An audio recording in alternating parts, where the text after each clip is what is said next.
She's sharp, pointed, and insightful. This is Stacy on the Right on American Family Radio and Urban Family Talk. I feel I have an obligation to make sure that government power is not abused. I mean, I think that's one of the principal roles of the Attorney General. In my 30 years as an agent, I have never witnessed the conditions we are currently facing on the southwest border. This is not a manufactured crisis. Border Patrol continues to apprehend record numbers of people who purposely violate U.S. immigration laws. This is a government takeover. Folks, when you hear government insurance, don't just hear the word insurance, hear the word government. And now, Stacy Washington. Welcome to the program. Thank you so much for being here today. We have another jam-packed show for you. And let's just face it. We have a crisis going on at the southern border. And there's this huge attempt to talk about reparations, to talk about different things like, Medicare for all, single-payer health care, whatever. There's a distinct desire to muffle the sound of that craziness going on at the southern border. But it's driven by something, isn't it? So today on the program, we are going to actually delve into something that I don't think we've ever talked about it. Well, I think maybe we have. We've talked about this idea that the people who are elected to govern us, they actually operate under the consent of the governed, but they also have a responsibility to us to do a good job. And we have talked in the show about how when people don't do their jobs, people die. We think about the California wildfires and the lack of forest management and just everything building up to that moment when PG&E's power lines ignited a fire. And then all of a sudden you have not just people losing their homes and their livelihoods and their businesses, but you have people literally dying because certain people didn't take actions that they were supposed to take. But I'm going a step further than that today. I want to talk about dolts and halfwits seeking power and how we got to stop them. And this is so important. We're talking about people who 20, 30, let's go back further. 40 or 50 years ago, if you were a dolt or a halfwit, if you weren't as intelligent as everyone else, you wouldn't dare think, you know what? I should run for political office, or I should try to be the mayor, or, I should have power over lots of other people. You knew you were only fit for shop class. You did a job that kind of went along with that. And that's where you were. And people who had more skill, had more intelligence, went out for the more consequential things. And they were the ones who were in charge, quote unquote. Now we've just got free range lunatics and idiots running around, getting elected to Congress, getting jobs of consequence and power. And when we hear the things that they're saying and we're shocked, the shock that we hear is not just at their ineptitude, but it's at the fact that other people with the same level of ineptitude elected them into office. There's no reason for us to ever have to listen to clips of Alexandria Ocasio-Cortez. She is not intelligent enough to be a Starbucks barista, let alone someone who sits in the halls of Congress and gets to ask questions of CEOs of Fortune 500 companies. Those people shouldn't have to be subjected to that kind of, it's a intelligence degradation. It's a degradation of being able to deal with someone who you can speak the same language and they can understand what you're saying and you can understand what they're saying. A shared history, if you will, where you believe the Webster's Dictionary and the definition of words, and both of you have an understanding of how businesses work and how the economy works, et cetera, et cetera.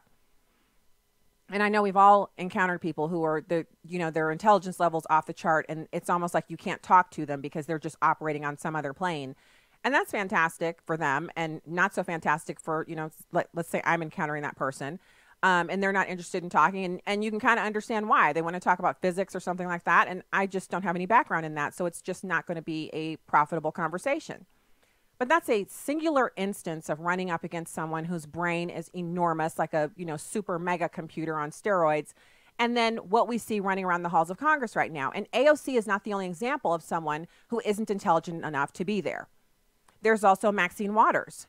Her interaction yesterday with the Secretary of Treasury, Mr. Mnuchin, is just another example of how someone who, she's literally only passed 3 bills since she's been there, 3 bills in 30 years. Her district is worse off 30 years after she took over, and she's much, much better off. She doesn't even live in the district anymore. She lives in a mansion. That's another example of someone who is not intelligent enough to hold that job. Now, I know wails and caterwauling are going on right now because how dare I, as a black woman, criticize Maxine Waters, who's another black woman. She's in Congress and I'm not. How dare I? Well, I dare because I'm a citizen of the United States and she is my employee. Not my direct employee because I don't live in her district, but my taxpayer dollars go to fund her lavish lifestyle and her idiocy. She is imbecilic in the way she treats people who come before the committee that I don't even know how it's happened, but probably because she's been there for 30 years. She's in charge of an entire committee. But why? To what end? And these are questions that have to be asked and answered when we look at these people. So we have a whole generation of young adults now who they're pushed by some inner desire to send people like AOC and Tlaib and Omar, to send people like that into the halls of power. And it is our job to not just resist that, but to stop it in its tracks by telling the truth. And so we had a really interesting discussion this morning in a group that I go to.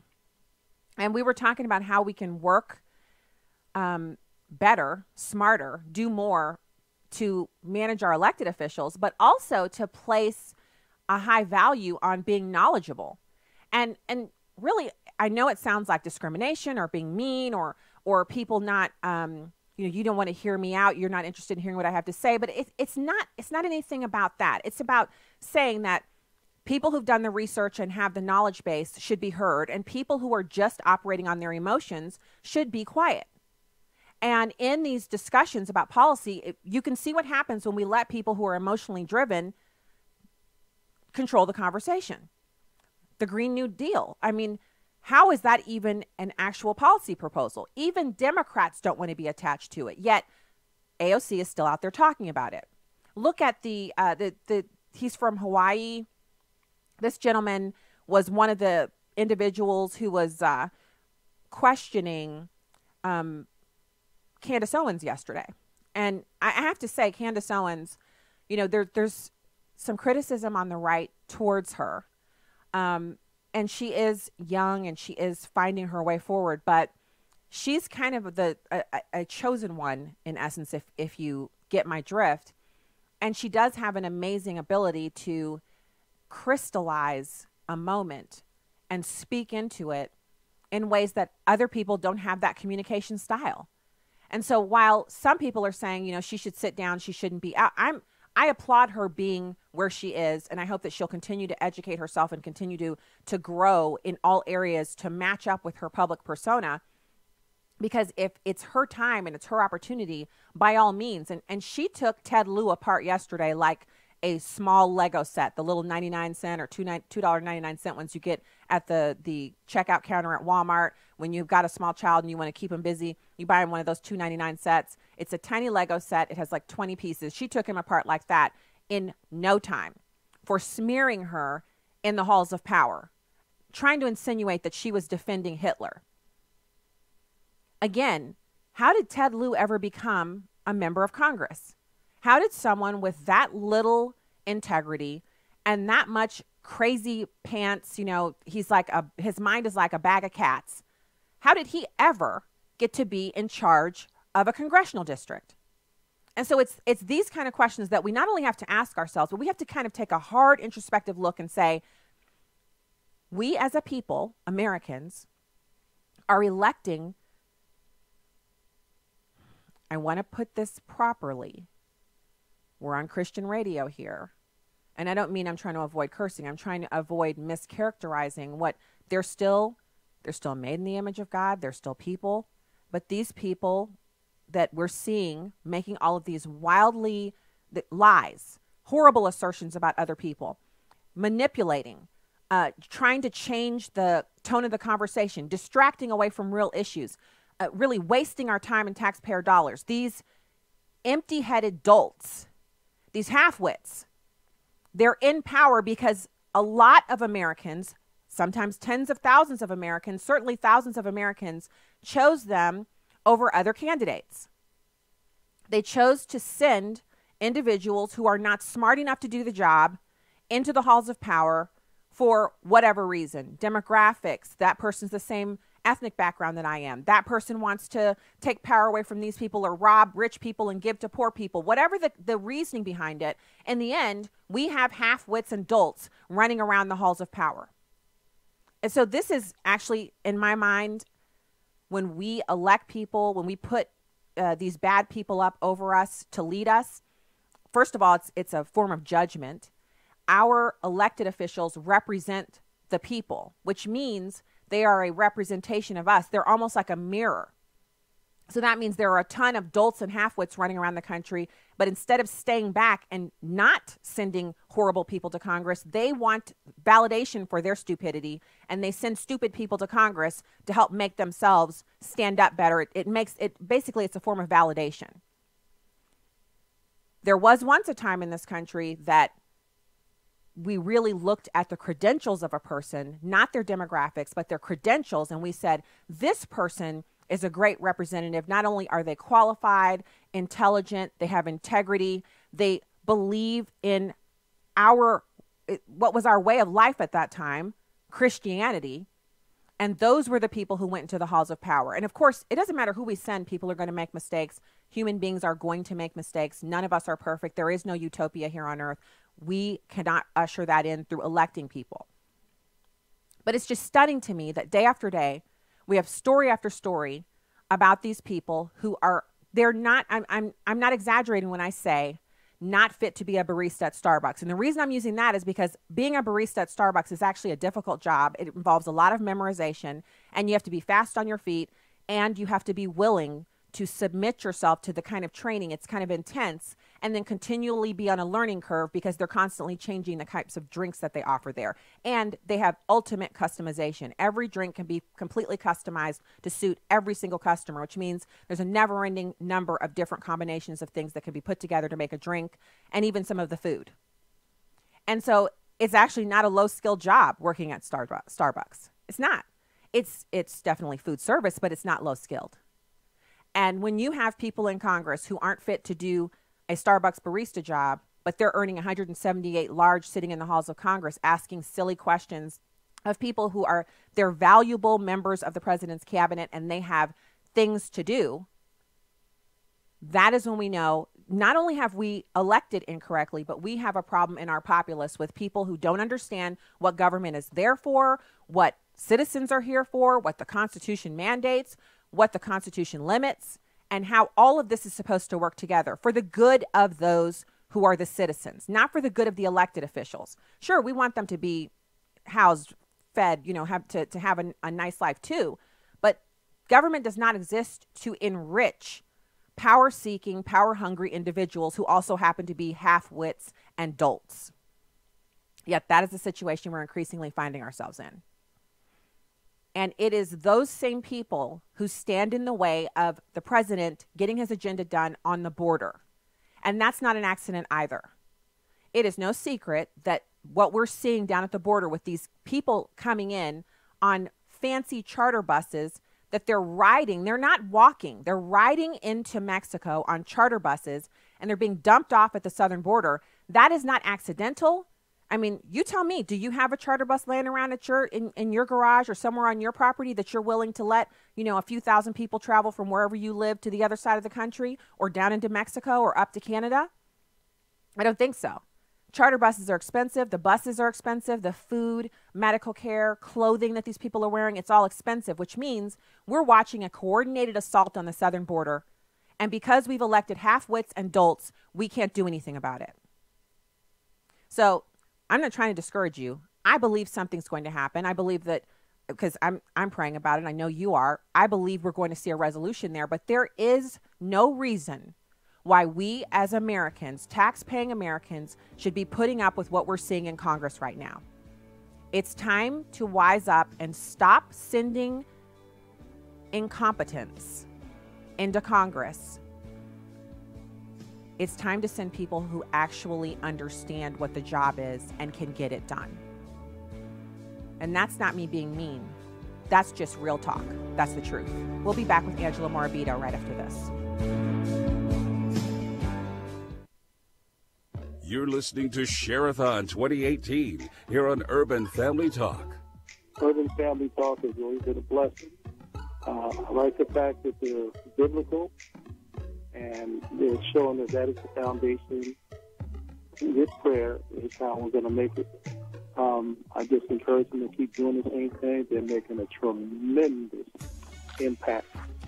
If they could be on the other side of the phone and understand what they're doing, they would be shocked.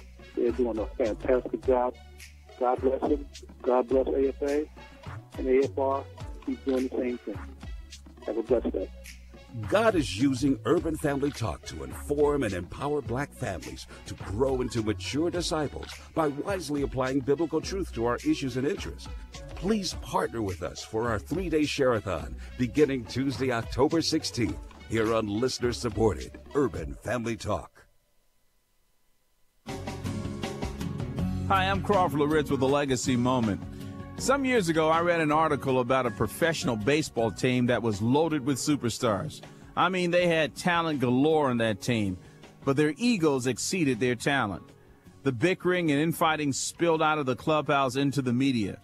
Individual arrogance and pride caused the team to spin out of control, and although they were picked to reach and win the World Series, they got skunked in the first round of the playoffs. They were so obsessed with themselves they forgot about preparing for their opponent. That story is a parable for what we need to watch out for in the Christian life.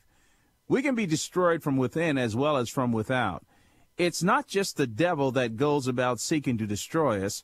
Sometimes we Christians are our own worst enemies. In Psalm 36, verses 11 and 12, the psalmist reminds us of these two lethal weapons, the internal problem as well as the external problem. He says, "Let not the foot of pride come upon me, and let not the hand of the wicked drive me away. There the doers of iniquity have fallen. They have been thrust down and cannot rise." That expression, the foot of pride, is a picture of being stepped on or having a foot placed on your neck in such a way that it immobilizes you.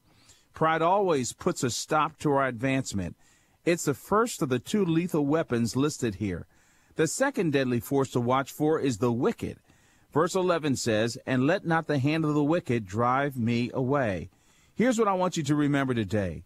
We can be destroyed from both within and from without. Pride will stop us in our tracks and make us an easy target for the enemy.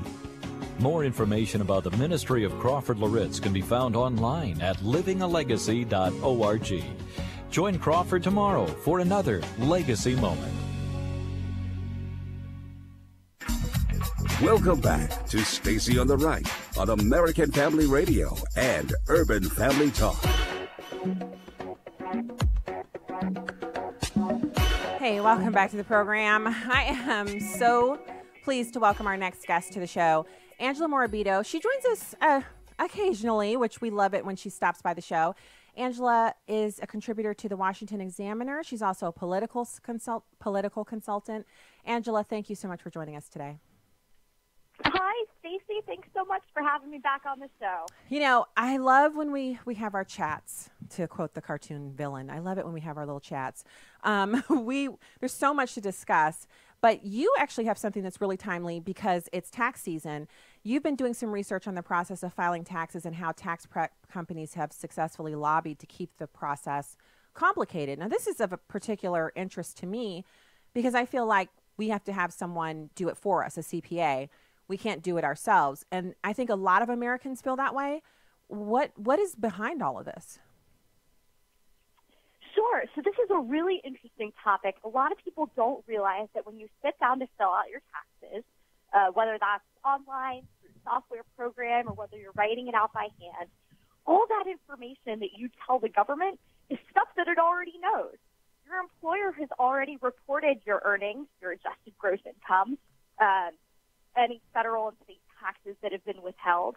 That's already information that the IRS has.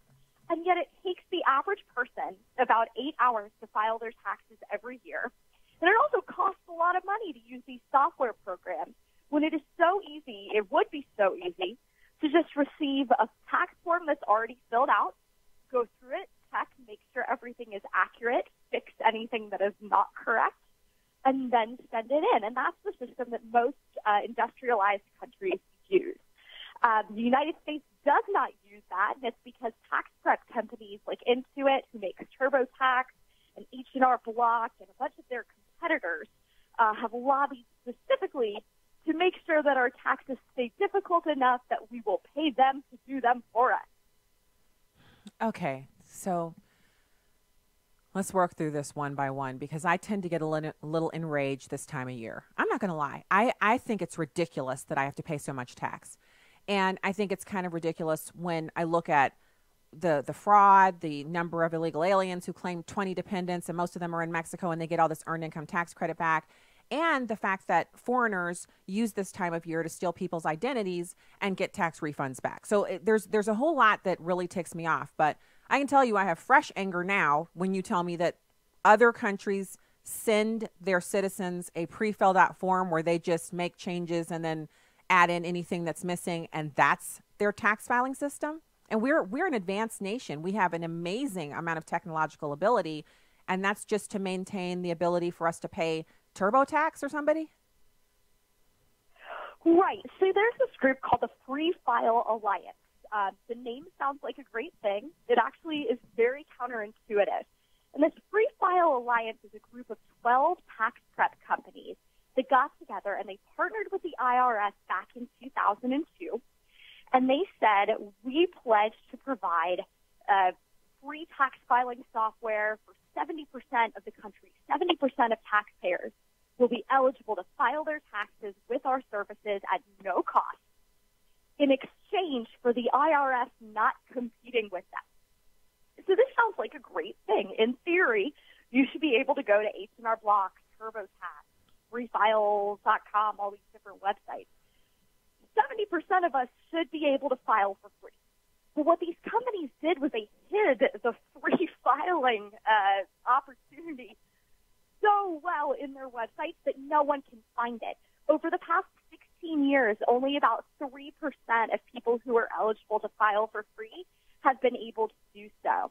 There was a really interesting instance a couple of years ago where a reporter for ProPublica actually sat down with the head of a Free File Alliance member company, and this guy said, oh, it's not hidden. Anybody can find it. Anybody who's eligible can take advantage. And this reporter, who was very, very smart, handed the CEO of the company his phone and said, okay, great. It's not hidden. So please find for me on your website how I can file my taxes for free. And the CEO of the company couldn't do it. So you have a bad faith agreement here from these tax prep companies who are saying, oh, look how easy we made it. But they're squeezing people for billions of dollars. On average, it costs about $110 to file your personal taxes. So we're paying a fee to pay our taxes. It's layers, it's almost like insult to injury. You're right about that, because I'm feeling pretty injured right now, because if you're not using one of those services, you're paying a lot more than $100 to file your taxes. If you're using a CPA, a tax accountant, whatever you want to call them, you're paying hundreds of dollars to file your taxes, and you want to make sure they're right. You want to not run afoul of the IRS. You don't want to trigger audits. So you're doing that happily because you're thinking this is the safest way to go about doing business. But what you're saying is that we do have an option, that we have the ability to go to one of these tax filing services, like you said, TurboTax? Yes, comes up, TurboTax. TurboTax is very common, as is H&R Block. They're all running commercials these days trying to get people to file through their system.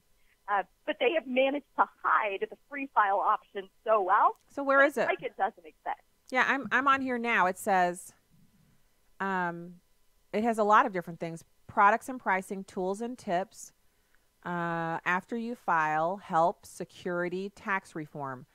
And so it says online products. Is that where you find the free option? I'm just right here, like right now while we're talking, I'm on this website. I'm trying to figure out where it is. So when you go to online products, it's going to show you a bunch of different paid options. And here's my thing. I don't think it's wrong for a company to make money on a service it provides. I think that's a huge part of our economy. These companies are providing a valuable service. Here's where they go wrong, is they're actually creating the problem that their service solves. I mean, it's like if the local dog catcher went around releasing people's dogs. Like, his business is going to boom because he has to go catch the dog now. But it would be so, like, yes, that service has value, but it would be so much better for everyone if he just stopped letting people's dogs out. If he's letting the dogs out, then he gets paid to catch them. Oh, that's a good analogy. So what I'm seeing here, just to, I want to make sure everyone who's listening, who's thinking, I haven't filed my taxes yet and I could file them for free still. What's the deal? On TurboTax, which is owned by Intuit, it says there's a free edition of TurboTax. Easy prep, print, and e-file. Jumpstart your taxes, snap a photo of your W-2. But if you say you want to go further, you can pay a little bit more than zero and do 350 tax deductions and credits, maximize your mortgage and property tax deductions, and turn donations into big deductions. So they're saying they'll help you make sure you get more money. And they continue to do that over and over again as you go up to the Premier package, which is $120. Yes, and there are companies that make a big deal out of, file for free. But if you want to take a certain deduction, well, that's another IRS form, so we're going to charge you for that. If you want to file your state income taxes, well, that's a whole separate charge. They wait until you're bought in and you've given them a ton of information, and they're like, oh, by the way, we're going to charge you for it. So how do you do it for free? I mean, is there an actual way to do this for free? Or do you just go to the irs.gov site and print out the stuff yourself and then mail it in? Yeah, irs.gov is going to be your best bet. They will advertise the free file option. Now, again, eligibility, 70% of people are supposed to be eligible, but every single company is going to have a different income cap, a different requirement for you to fulfill in order to be eligible. So I would encourage people, if you haven't filed yet, comparison shop, but also don't be afraid to just file through the IRS directly. If you have a pretty straightforward return, there's not much difference between filling out the form on paper and filling out the form online. It's a little bit old school, but it can save you a couple $100. And again, if your taxes are pretty simple, it's worth it. If your taxes are more complicated, if you own a business, if you have income from a non-traditional source, you're going to end up paying the price, which is unfortunate, and I don't think it should be that way. Yeah, because I think that includes me, because I'm an independent contractor in doing a radio show and consulting and stuff like that. So that means I can't do the simple free option. I think it's kind of crazy that it's this difficult. A lot of people on the Republican side have run at certain points in time over the past, let's say, just 10 years that I remember recent history. They've said they want to make tax simple. They want to file on a single postcard. But I happen to know that there's a whole industry of people called tax preparers, CPAs, who, as much as they may even be conservatives themselves or like the candidates' proposals, doing a simple postcard tax filing type system would eliminate an entire industry of people, and they're never going to be in favor of that because that's how they support their families, is filing taxes, doing people's taxes every year. Right, and even if we were to switch to a system of pre-filled tax returns, I think there will absolutely still be an industry of tax preparers and CPAs for people who have really complicated returns and they don't know where to start checking over what the government has sent them, or for businesses who are still going to need tax help. They just won't need someone to fill out the form. They will need someone to check it over. So it definitely changes their job, but it doesn't eliminate it. We still need their knowledge. We still need their expertise. But, of course, you won't have as many people like me who pay to file their taxes using the software. You'll have people like me who are filing their taxes for free, checking all the boxes and saying, yep, these things are correct. Here you go. Here's my check to the IRS. So it will hurt that industry. It won't eliminate it entirely. Yeah, but I don't see people whenever we talk about this conversation, at least for me, among people that I know, it always goes back to, even if it changes the way people do that job, it's going to make it so that people cannot, people who are currently making a living at a certain level can't achieve that same level because of the huge reduction in people who would need help with their taxes, just because of a new, simpler way of doing things, which I understand that, and I wouldn't want my industry eliminated. But by the same token, we're talking about a huge federal bureaucracy that has, been at times weaponized by certain, political administrations, presidential administrations, and that shouldn't be a possibility for Americans. I think it's really a freedom and liberty issue, as well as it almost feels like the taxation at this point is a burden, and it's also used as a political tool to entice certain Americans to vote in one way or the other. We can use taxes and take money away from those horrible people and give it to you. And so you got people voting basically for greed and avarice's sake. The current system as it stands is, in my opinion, immoral. Yeah, well, right now you have the government essentially propping up the tax prep industry that doesn't necessarily need to exist. What we do need are people who are super smart about taxes and super smart about how people pay taxes to help build systems that encourage more compliance, that encourage more people to file. The United States has one of the lowest tax cheating rates ever. But still, that low rate is wonderful, but still we have about 7 million people who should file every year who don't. Not all of those people would be paying in. A lot of those people would be getting tax refunds. But because there's such a lack of knowledge out there, those people don't file. Wait. So what I would want to see happen in the tax industry is that it's not entirely created by the government, but that people who are in that industry and in those roles are now focused on getting more people to comply and making sure that the system truly does account for everyone and account for everyone accurately. Okay.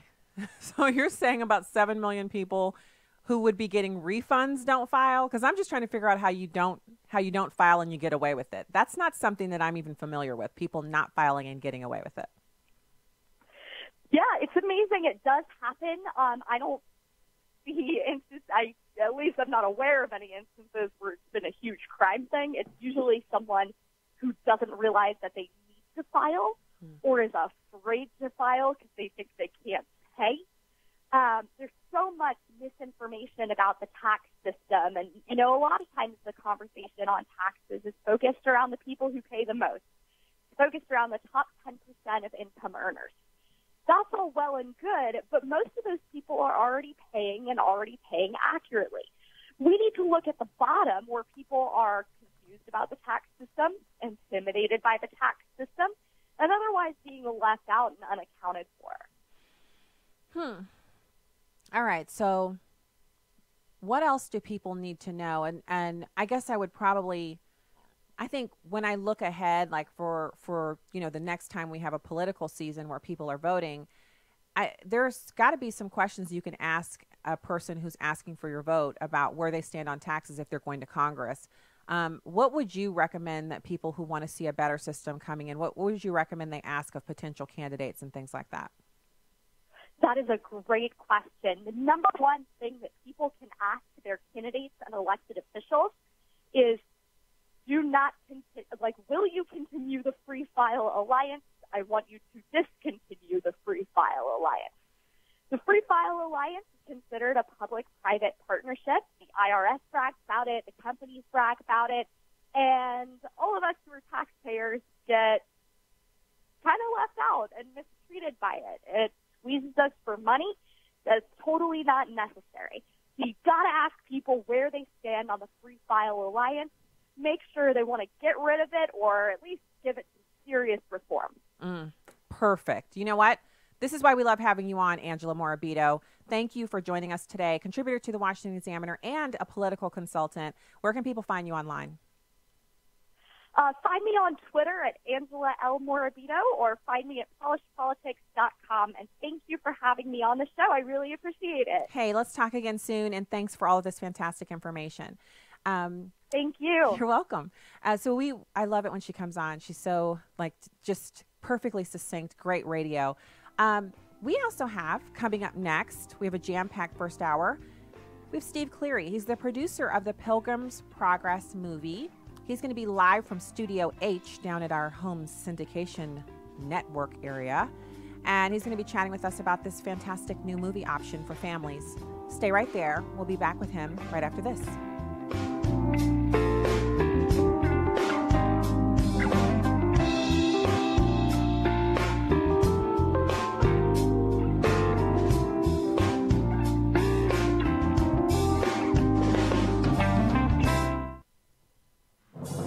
This is Uncommon Moments. Here's former Super Bowl winning NFL coach Tony Dungy and his wife Lauren sharing from their book Uncommon Marriage.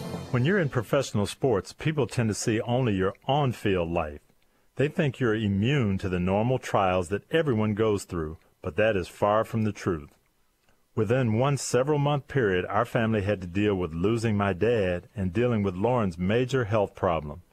But those trials pulled us closer together as a family and gave us a chance to talk to our children about God and His sovereignty. Even when we can't explain why God answers our prayers the way He does, we can't lose faith in Him. It can be tough sometimes, but God will hear you, even when your prayers aren't answered the way you would like. Tony and Lauren Dungy, authors of Uncommon Marriage, learning about lasting love and overcoming life's obstacles together. Discover more at CoachDungy.com. Hi, friends. There's a new show in town on Urban Family Talk, nightly, 7 p.m. Central. Join me, C.L. Bryant, as we build the bridge to conversation throughout our great nation, the greatest nation on the face of the planet, the greatest success story the world has ever known. Nightly, the C.L. Bryant Show over Urban Family Talk, 7 p.m. Laura Perry. She refused to use the male pronouns or call me Jake. So what that did for me, that she didn't know at the time, that was like a tether to reality. God never let me forget who I was. And that was a radical thought to me, and I did not want to hear it at first. When I first heard it, it really kind of made me angry. The Marriage, Family, and Life Conference is coming June 20th through the 22nd. Learn more and register at urbanfamilytalk.com. Pyro to the People with Todd Pyro. Here right outside Kansas City, asking you, the voter, about the issues that are important to you. Obviously, immigration's a huge deal right now, and as far as, Democrats want to say that there isn't a problem. Climate change, which is a really big problem. That's the biggest issue of our generation. What do you want to see done with regard to climate change? Yeah, so I personally want to see a Green New Deal. I vote pro-life, and murdering all of these babies has got to stop. The immigration, I believe it's swelling our country up, and we're just having to give out too much free money to people that don't deserve it. There are a lot of people trying to separate us. What's the number one issue facing our country? Respect, lack of respect right now. We don't respect each other's views. We don't respect each other's thoughts. And we're not listening to each other. This has been Todd Pyro with Pyro to the People. You can download episodes of Stacy on the Right from the podcast page on AFR.net or UrbanFamilyTalk.com. Now, back to the show on American Family Radio and Urban Family Talk. Welcome back to the program. I'm Stacy Washington, host of Stacy on the Right here on American Family Radio and Urban Family Talk. It's my pleasure to be with you today. Happy Hump Day. I hope you are enjoying the week as it progresses through. I know I've just been feeling so blessed by this weather, and also just by, I have to say, good friends, prayer warriors will sit down and have a word with you. It's just been an amazing couple of days here, and I hope it's the same for you. Right now, it's my pleasure to welcome Steve Cleary. He's the producer of the Pilgrims Progress movie. He's actually got a really interesting backstory where he's been working. His projects include Tortured for Christ and another CGI animated feature-length version of the Pilgrim's Progress and the animated Bible series, which is a visual narrative of the entire Bible. Steve, thank you so much for joining us today. Hi, Stacy. It's my pleasure. So let's talk a little bit about Pilgrim's Progress, the movie. The book is actually, we have one kid here, I call her daughter the youngest on air.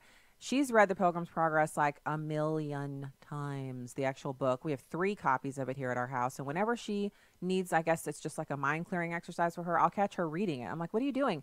Oh, I'm reading Pilgrim's Progress again. I'm like, okay. That's awesome. So we are very familiar with the content. And it is a favorite for kids in like the end of grammar school years, like 5th and 6th grade. And so turning it into an animated feature film is just the logical next step of progression to kind of draw other kids in. How did this come to be, this project? Well, we really started it 5 years ago. It was kind of a dream. and kind of a legacy project, exactly what you're talking about for our children and our grandchildren. One of my best friends and I were looking at what can we leave as a legacy project. You know, we had done a lot of films and books for other people, but we wanted to say, if we were just to create any film we wanted to create, what would it be? And this really was the film. It was the Pilgrims Progress. Nobody had ever done a theatrical release of what is the best-selling Christian book in history, considered the most influential book of all time outside the Bible. And it's like, it's just natural, this amazing allegory of the Christian life. And we set out to produce the movie. It seemed kind of crazy at the time, and even more crazy during the journey when we realized how big this project really was. So then you decide if you could make anything, you want to make this, you're going to make it. How did God move in that process to kind of bring together the right people, funding, resources, etc.? You know, it was really a journey, and it was really difficult. I think there were many times I wanted to give up, and we started with just 3 people, a little bit of money. You know, we joke around, they said 3 people in a kitchen. We hired these 3 artists in Costa Rica, and they worked in this little house, and we started making posters. We wrote a script. We shared it with different ministries. And one of the ministries we shared it with was American Family Association, and they really believed in it. They got behind us. They helped us a little bit, and then others helped and others helped. But during the journey, we never had everything we needed. We were always dependent on God. We were always praying. We were always wondering how we were going to get to next week, because then the team grew, and we had 12 or 15 animators, and you know, we had the expenses, and we knew we had to hire them direct to be able to afford them instead of hiring another studio. So this journey really taught me a lot. You know, I carried this burden of needing to provide the resources plus keeping the creativity there and just producing this project that was really bigger than any of us had imagined at the time. I think if I would have realized how big the vision was, I might, honestly, I don't know that I would have gone down this path. So I kind of joke around, I'm thankful I didn't see the whole path. And I just saw enough in front of me to give me faith and courage to go on. But God really showed up. I mean, in all practical purposes, we should have never been able to do this. So I love stories like that. That's one of my favorite things about when people come together to do a project like this. I'm with you on, sometimes things are so difficult that if you'd known beforehand how difficult it was going to be, you'd have been like, not today, not me, I'm not doing that. That's right. This doesn't need to get made that badly. But then afterwards, you must have this huge sense of accomplishment, and this is a kind of legacy type thing that goes on into like years beyond anything you'll be doing in the work arena. This movie will still be available on, you know, library shelves where kids check books out of the library. They'll check out a movie and they'll watch this and be changed by it. So it's a real labor of love, but in the end, the legacy, it's just going to work on for Christ for years and years and years. You know, that's so true. My spiritual mentor was Pastor Richard Wurmbrand, who wrote the book Tortured for Christ. It was the movie I made last year. And on his deathbed, he told me many times, he said, write books and make movies. He said they will travel further and live longer than you will. And he knew they were powerful tools to use. And one of his favorite books was The Pilgrims Progress. And, you know, Richard Wurmbrand wrote Tortured for Christ based on a prison experience. And John Bunyan wrote The Pilgrim's Progress while in prison for 12 years for preaching the gospel. So it really came full circle to me. And that's really what I want. I want this film to be a legacy project.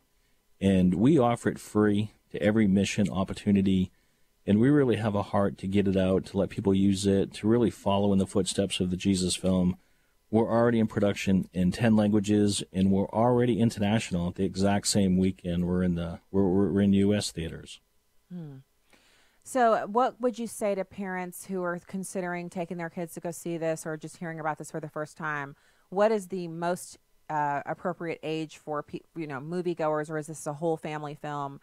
And what would you kind of draw them in with? What part of the story? I think this reveals the Christian life, not in you just believe your parents. You know, you're a Christian because your parents are a Christian, or you're a Christian because you said a prayer one night. I think this demonstrates a different aspect of the Christian life. The Christian life is a journey, and on that journey it starts with us being freed from our sin. It starts with the cross of Jesus Christ. But that's not the end of the journey. That's the beginning of the journey. And you're going to face trials. You're going to face tribulations. You're going to be tempted, and you may fall off that path. But I think every person needs to know that they're walking their own path. And our King is there to help us. Even when we step off the path, he's there to help us back on the path. And he wants us on that path to eternity. But we all have to walk the journey. And even in the film, Christian, the main character, he wants to bring his wife and kids along, but he can't. They have to choose for themselves which journey to walk. And that's why I think you should bring your children to see films like this. We do recommend that children are 8 or plus. We've had 5 and 6-year-olds watch the movie. Some get scared, some don't. I mean, it really depends on what they've been exposed to currently. I mean, if they're watching what's on TV today, they can handle this movie. But we want parents to use discretion and discernment. We recommend 8 plus, and we do have an official rating of PG. Yeah, okay. So that's good for parents who are listening to know. I agree with you. I think kids who watch the Avengers movie series and things like that are probably going to be fine with Paul Bunyan. But it is a good warning for those who have, kept their children a little more shielded from popular culture to let them know that 8's probably an appropriate age. I'm interested in, so it'll be in the theaters for 2 days, and I want to let's put the graphic back up here.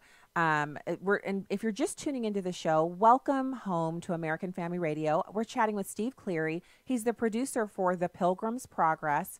It's based on John Bunyan's epic masterpiece. And the graphic that I have up on the online stream, which if you're checking that out, it's gorgeous. It's a beautiful representation of a bunch of the different characters in the movie. And we also have the information for you. It's in theaters April 18th and 20th only. You can go to pilgrims.movie to find out more about the film. And, I find it exciting when there's something we can all go watch where I don't have to, kind of under my breath or loud enough, like audibly during the movie say, we don't believe in that. And my kids are teenagers, but I still say it because out of habit, I feel like I have to thwart and rebuke whenever that we see something that's biblically unsound or goes against God. If I see it, I have to, rebuke it down right in that moment so my kids never forget. And maybe my voice will ring in their ears when they're on their own and seeing this stuff. But this is not one of those films where I'm going to have to be on guard and telling the kids, no homosexual marriage. That's not biblical, that type of stuff. Yeah, that is not in our movie. It was really fun doing an animated movie with all these characters, and they're very colorful, and some of them are more whimsical, some of them are more scary, and some of them, like the interpreter that represents the Holy Spirit. And it was really fun because we got to create 15 different worlds, 15 different sets of characters, but there really are 15 different lessons in the movie. And what I find is that even with children, I had a 10-year-old that said it was really encouraging for me when I watched them go through the Castle of Despair and Giant Despair, because while he wanted to just have all this depression and despair upon them so they would lose hope, they needed hope to escape that environment. And here's a 10-year-old girl telling me that she's suffering from depression, and she identified with it, and she wanted to, really cry out to God and have hope in God to fight the despair that she feels in her own life. And that was really encouraging to me. So that's the scene that spoke to her the most. And other people have said different scenes depending on where they are in their, in their own journey of faith. So I got to say that's encouraging. So there have been many times, and in my entirety as an adult with kids, where I've watched a film and I've enjoyed it as much as the kids, and I've gotten a whole lot out of it because there's a certain kind of storytelling that really I'm afraid it's going to become lost on Hollywood. It's a type of storytelling in which children are entertained and they learn something, and adults are entertained and learn something, and it's all in a film that is PG rating or lower, like G or PG. And that is really difficult to do because entertaining adults is a different animal than entertaining children. And you have to have enough in there that goes over the head of the kids to entertain the adults, but you have to have enough meat in there for the kids to be entertained. It's tough work, but you've done that here. It was really a big challenge. And I really appreciate you pointing that out because it's something that we, from day one, it was important to us because we want to go on the mission field. And on the mission field, it's going to be 8 to 80. and it's going to be, people of all ages. So we wanted it to be, spiritually stirring for an adult. And, I was sharing with somebody earlier today how this film has really changed my life, and it's really wrecked my life. Somebody says, "Oh, I'm sorry to hear that." And I'm like, no, it's wrecked my life in a good way. I am so focused on how do I get up every morning and walk the King's path, because it's really, we are not living in the promised land. We're not living in the celestial city. If you want to look at it through the eyes of John Bunyan's allegory, we're living in the city of destruction. What does that tell us? This world will pass. This world will be destroyed. So I want to invest every day of my life into walking the King's path, into seeking the celestial city, to being in heaven with Christ. And then I want as many people as possible to come with me. And I find myself, the spiritual journey is not just trying to edify my own life and live a good life. No, it's about doing the work of the kingdom, being about our Father's business, being prepared to be a witness to others, and just led by God and the Holy Spirit to take every opportunity to be that light of the earth. So I have to say, thank you so much for bringing that up, because one of my favorite things that I've heard from someone who works here at American Family Radio, it's Jim Stanley said to me once when we were talking, he said he wants to be found in the fields working when Jesus returns. And that resonates with me so much. And we were just talking about the whole American idea of retiring. It's not just Americans. People all over the world retire. But even if you're retiring from your primary role, you still have work to do for the kingdom. And that is our primary workplace. But we often get bogged down in, because we have to earn money, we have to eat, we have to live. And so when you say that first of all, you want to leave a legacy, and second of all, you want to bring as many people along with you as you can, this is supposed to be all of our heart as Christians, discipling others and bringing them along with us to that ultimate reward. So I hope that people are hearing your heart in this, and that they're excited. I'm certainly excited about the opportunity to go see something that is just clean and a great story. And I'm hoping to be as excited and spurred on as you are by creating the movie. I'm hoping to have that same experience as a watcher. So thank you for creating the film and for going through the arduous process of bringing it to us. We appreciate that. It's in theaters April 18th and 20th. The website is pilgrims.movie. So type in www.pilgrims.movie and you can find out more there. April 18th and 20th is a very short amount of time away. So people, set it on your calendars. Put it on your phone right now. Stop now. Get your phone out. Go to the calendar app. Put it in. Give yourself an alert so you know, hey, I've only got the 18th and 20th to watch this. Check out pilgrims.movie for places where you can see the movie in your area. And Steve Cleary, thank you for joining us. Your time is valuable. Thank you for giving it to us today on the show. It was my pleasure. Thank you, Stacy. It was great to talk to you, and God's blessings with everything having to do with the movie. Really exciting. I love that. I love that is a part of what we do here, that our primary mission here is to win souls for Christ, and that we are always looking for ways to promote good, clean content that accomplishes that effort. Okay, that is the music. Do you hear it? I never get enough of radio. Okay, sometimes, occasionally I do, but mostly I don't. All right. We have onenewsnow.com. News and information up next for you. And if you're leaving us now, God bless you from the heartland. Thank you for making your home at American Family Radio. Stacy Washington. And we'll see you soon.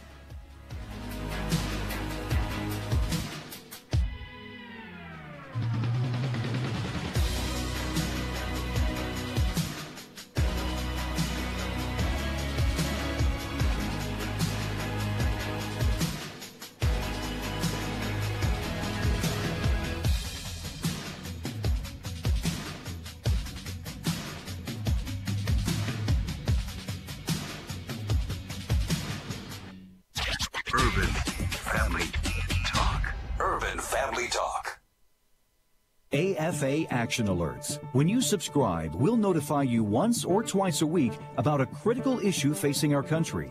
AFA Action Alerts have been very successful in influencing legislation, as well as getting positive results from America's Fortune 500 companies. Subscribe to your AFA Action Alerts today. Go to afa.net and click on the Resources tab. Truth, wisdom, Empowerment Urban Family Talk, a ministry of the American Family Association. For American Family News, I'm Chris Woodward. Israel's blue and white party leaders are conceding defeat in Israel's election, saying they will work against Israeli Prime Minister Benjamin Netanyahu from the opposition. Yair Lapid, the party's number 2 figure, told a press conference today that though his party did not win in this round, he respects the voters. He went on to say that his party will embitter Netanyahu's life from the opposition. Britain could get more time to separate from the European Union. Simon Owen reports from London. With Britain's Parliament deadlocked on Brexit, the leaders of the EU's 28 member states have been summoned to Brussels for talks on delaying the UK's departure for a second time. Arriving at the emergency summit, Prime Minister Theresa May saying she greatly regrets the impasse. I know many people will be frustrated that the summit is taking place at all, because the UK should have left the EU by now. May is requesting a delay until the end of June, but she's also signalling that she's ready to accept a flexible, longer postponement if that's what the EU wants. In London, Simon Owen, Fox News. Federal prosecutors have added charges against a Michigan man who was captured in Syria and accused of providing support to the Islamic State group. Fox's Jeff Manasso has that story. 28-year-old Ibrahim Musaibli is charged with conspiring to provide material support to a terrorist group, firing a machine gun and receiving military training. He was captured by U.S.-backed Syrian forces last summer and flown back to the U.S., where he first appeared in court in July. Musaibli's relatives in Dearborn, Michigan, claim he was in Syria to work and study religion, though he faces up to 40 years in prison on terror charges if convicted. Jeff Manasso, Fox News. A hospital employee is said to be in critical condition after being shot at work in Orangeburg, South Carolina. Regional Medical Center Hospital President Charles Williams explained the shooter was a patient at the hospital before he left on his own. The individual did return to the emergency department at approximately 8:50 with the weapon and began shooting inside the emergency department. Orangeburg County Sheriff Leroy Ravenel says the suspect, who has not been identified, is in custody and is facing 1 count of assault and battery with the intent to kill. The E. coli outbreak affecting 5 states is getting worse. Mark Woolsey has details. The Centers for Disease Control says 96 people have now gotten sick from the bacterial disease, frequently spread through contaminated food and water. Dr. Sherry Drenzik with the Georgia Department of Public Health says 17 cases have been reported there. How can you minimize your exposure? Proper hand washing and cooking meats thoroughly. She also suggests avoiding unpasteurized products. Drenzik says the most common symptoms are abdominal cramps, diarrhea, and nausea, but that it occasionally can be fatal. Most of the cases so far have occurred in the southeast. Another winter storm takes a step out of springtime and threatens millions of people across the central U.S. Jeff Manasso has the update. There are winter storm and blizzard warnings from Denver to Great Falls, Montana, to upper Michigan as another blast of winter pounds the Rockies, northern plains, and upper Midwest. A lot of people want to get the shorts on and do flip-flops. It's not going to happen. We're going to put up to a foot of snow in the mountains, maybe even larger. Brian McInerney with the National Weather Service in Utah. No travel advisories issued in some Minnesota counties. Flood warnings in the Dakotas and along major river basins as the latest springtime storm. Also threatens the south with high winds and possibly severe thunderstorms through Friday. In final news this hour, Amazon says it will soon accept cash at cashless stores. The online shopping giant has more than 30 stores that don't accept cash, including its bookshops and Amazon Go convenience stores. Critics say cashless stores discriminate against those that don't have credit cards or bank accounts. Philadelphia became the first city to ban cashless stores earlier this year, but New York City, San Francisco, and other municipalities are considering similar laws. New Jersey passed a statewide ban. Find more news at onenewsnow.com.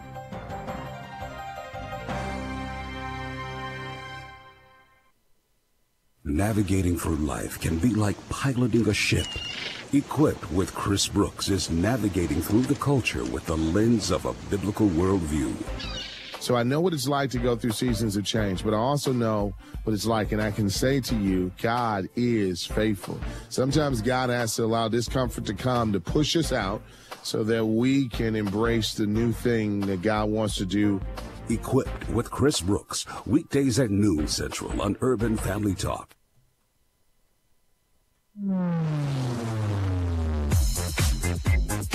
She's sharp, pointed, and insightful. This is Stacy on the Right on American Family Radio and Urban Family Talk. I feel I have an obligation to make sure that government power is not abused. I mean, I think that's one of the principal roles of the Attorney General. In my 30 years as an agent, I have never witnessed the conditions we are currently facing on the southwest border. This is not a manufactured crisis. Border Patrol continues to apprehend record numbers of people who purposely violate U.S. immigration laws. This is a government takeover. Folks, when you hear government insurance, don't just hear the word insurance, hear the word government. And now, Stacy Washington. Welcome back to the program. I'm Stacy Washington, host of Stacy on the Right here on American Family Radio and Urban Family Talk. And we had a jam-packed first hour, both guests in the first hour, which was fantastic. And now we're going to have you. So we're going to go straight to the phones. If you want to join us, 866-963-2037, 866-963-2037. We'd love to talk to you. Richard in Texas, hey, thanks for calling the show today. Oh, thank you. I was listening to the income tax and what she was saying about the lobby from the tax preparers and stuff. Mm-hmm. And first of all, I don't have a lot of sympathy for them because there's been a lot of industries that have gone away. No more horseback boogies. No more Betamax machines. You know, things change. You know, that's just we have to deal with that all the time. But I don't really think that's the big impetus for our tax problems. I think the big impetus for our tax problem is the politicians. Yep. They use our tax structure to control us. They determine what's going to be deductible and what's going to be taxed more. They also do that same thing with the industries, and that's how I think they get a lot of their campaign donations because, well, that guy's going to make our industry tax exempt or something like that, or what we're doing here.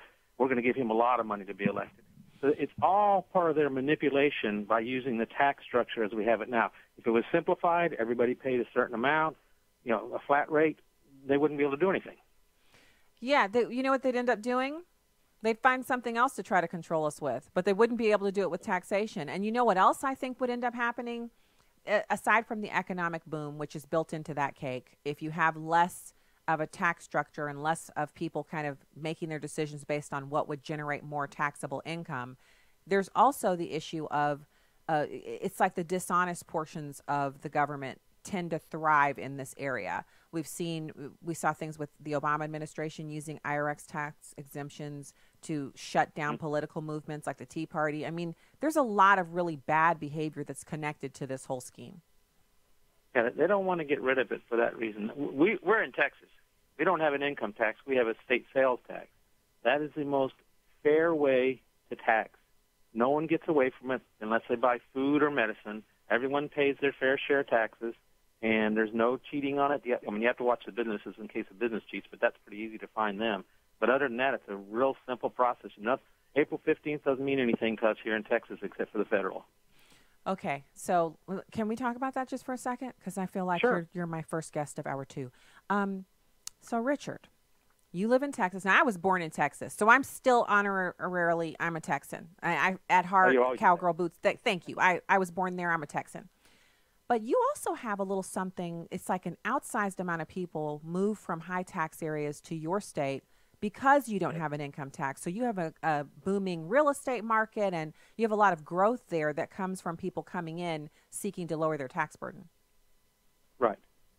So what do you think that does for you, like in the arena of your economy there in Texas? And your economy is bigger than some European nations. How do you think that impacts your economy? Like, because this is the kind of conversation that states have to have. If they want to draw people in, they have to look at eliminating or drastically reducing their income tax. Right. Well, it's a double-edged sword. Yes, it booms our economy. We have industries coming in here. Unemployment goes way down because you've got new industries moving in, and they want to get away from California and New York. The only problem we have with it is the people from those states come here for the tax advantages, but they don't leave their politics back there. And that's when it gets a little tough, because all of a sudden we've got Californians and New Yorkers enjoying the wonderful freedoms of Texas, but they want to manipulate it more like they were doing in California and New York, and which is stupid, because then they just end up like them again. Yeah, because you have your metropolitan areas like Dallas and Austin, which are liberal strongholds, and they're kind of doing things to undo the freedom that is Texas, aren't they? Yes. So, like I said, it's a double-edged sword. There's advantages, but I think the disadvantage is real big. So. All right. Well, Richard, thank you for that. I appreciate your comments there and explaining how you guys are doing taxes down in Texas. I think other states that have done the same thing have seen the same kinds of economic booms. I'm thinking Tennessee, they have no income tax, and they do very well as well. Thanks, Richard. Appreciate your calling and listening to the show. Daniel in Kentucky. Hey, Daniel, thanks for calling in. Oh, hey, Daniel, thanks for calling in. Hey. Hey there. What's your comment? Well, about the border situation, I'm just tired of Congress. We try to send people, vote people in, and then, well, all across the nation. Of course, it's everybody. I'm just very upset with Congress, and there's, well, as it says, in the end times, there will be these things that we're seeing, calling good evil and calling evil good. So, over to you, and I'll just listen out unless I'll stay on the line. Thank you, Daniel, and we'll let you go. Daniel, thank you for that comment. And the Bible scripture that you just quoted is apt. It's perfect.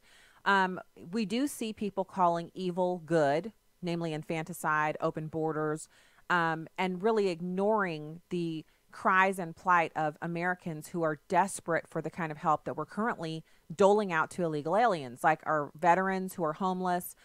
We have mentally ill population that is no longer have a mental health care industry that stood up specifically for them because liberals dismantled it back in the 80s and the 90s.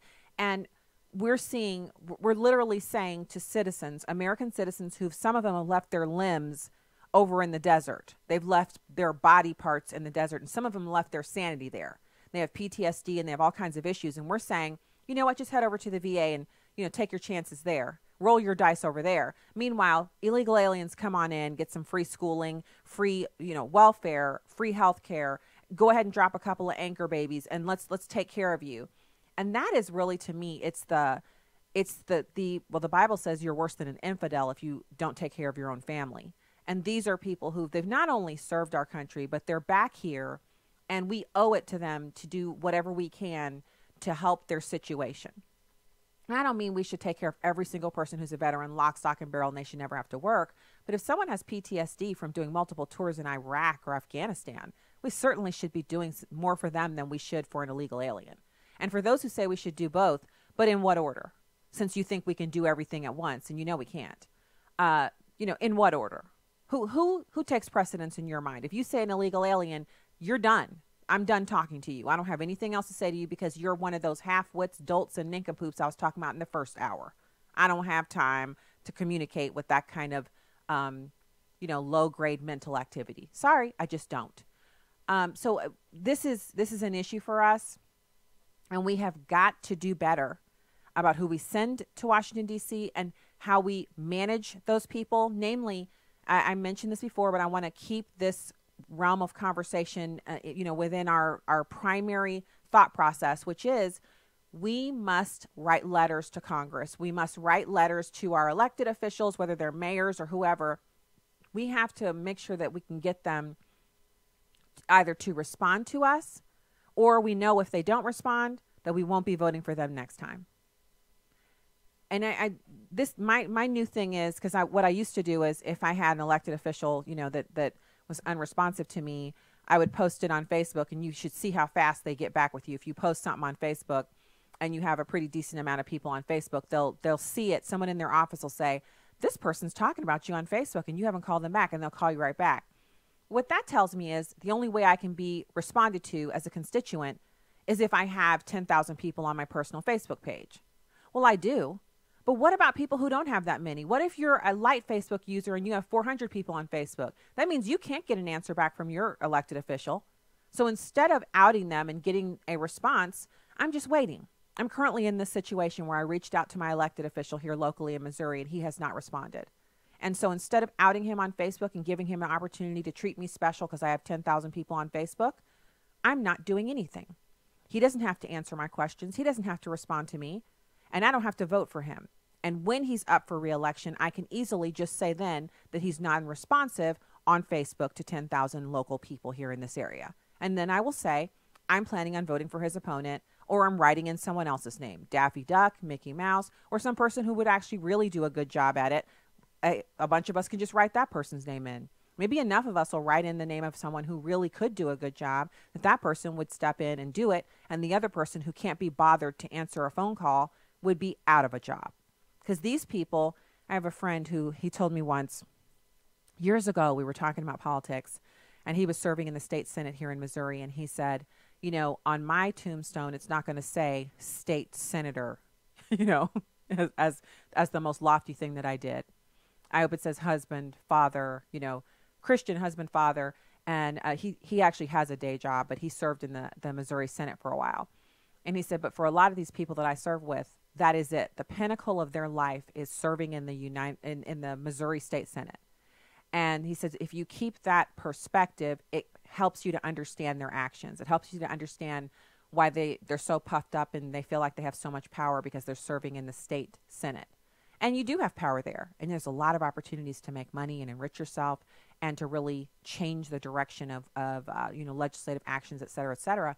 But it doesn't mean you get to not answer your constituents.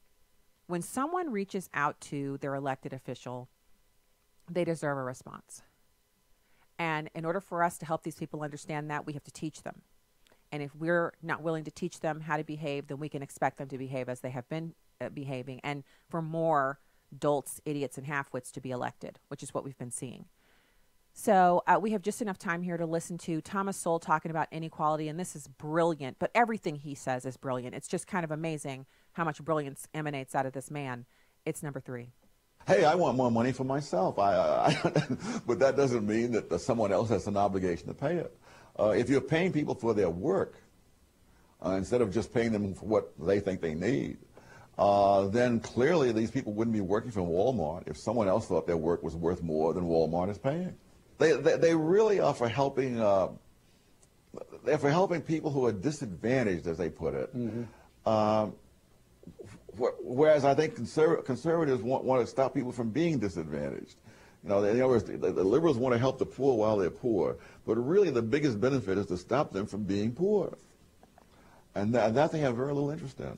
I guess the Rousseau notion, you know, that man is born free but is everywhere in chains, that the real problem of the world is that the institutions are wrong. If the institutions were right, then there is nothing in human nature that would cause us to be unhappy. It's the fact that we have the wrong institutions. And do you hear that? So he's kind of outlining the differences between liberal and conservative thought, and he basically says that conservatives recognize that human nature means the poor will always be with us, that there will always be corruption, and there will always be people that are, you know, flouting the system, working the system, etc. But what you want to do is put, you know, the most honest people you can find into positions of power. You want them to be held accountable by the citizen electorate, and you want as little government as possible, because people, when made free through freedom from government, that liberty enables the kind of creativity that we see on steroids here in America.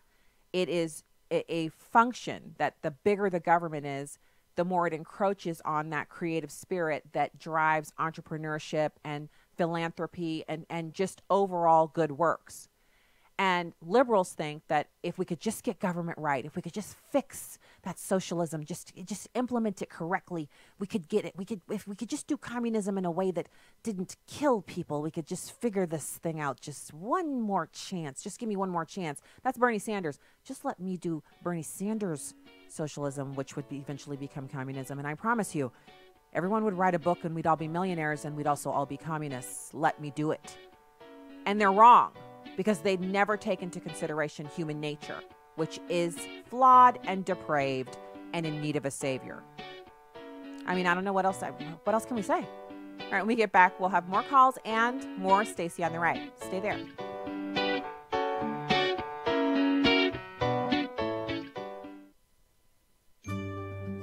Here's American Family Association President Tim Wildman.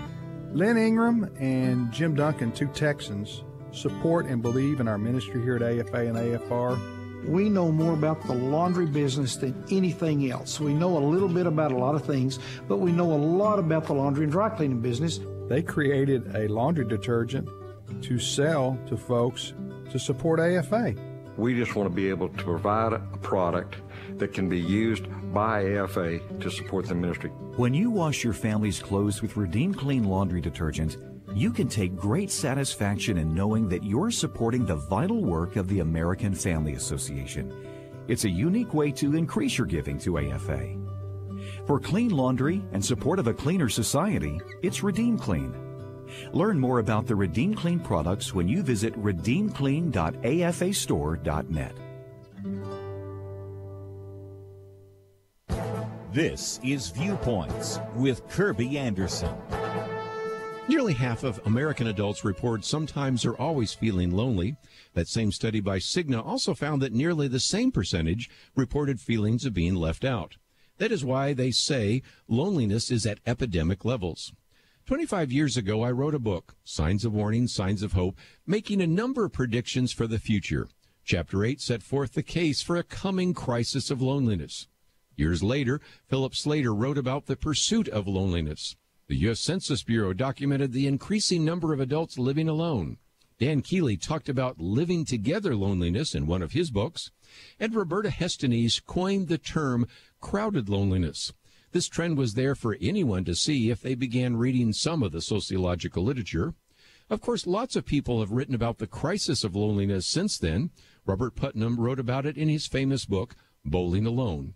He argues that people need to be connected in order for our society to function effectively. Putnam concludes social capital makes us smarter, healthier, safer, richer, and better able to govern a just and stable democracy. In his book, Them, Why We Hate Each Other and How to Heal, Senator Ben Sasse laments that our traditional tribes and social connectedness are in collapse. All of this comes at a cost. Julianne Holt-Lundstedt has published research showing that people with weaker social ties had a 50% increased likelihood of dying earlier than those with stronger ones. Being disconnected, she says, is comparable to smoking 15 cigarettes a day. The loneliness epidemic has arrived. Pastors and churches need to address this dangerous trend. I'm Kirby Anderson, and that's my point of view. For a free copy of Kirby's booklet, A Biblical View on Socialism, go to viewpoints.info/socialism. That's viewpoints.info/socialism. This is Stacy on the Right with Stacy Washington on American Family Radio and Urban Family Talk. Look, we're spending $3.5 trillion right now. We are spending twice as much per capita on healthcare as any other nation. What our system does is get rid of insurance companies and drug companies making billions of dollars in profit every single year. And what happens to those insurance companies after your plan is implemented? If you want cosmetic surgery, under Medicare for All, we cover all basic health care needs. I suppose if you want to make yourself look a little bit more beautiful, you want to work on that nose, your ears, they can do that. But so basically Blue Cross Blue Shield would be reduced to nose jobs? Something like that, yeah.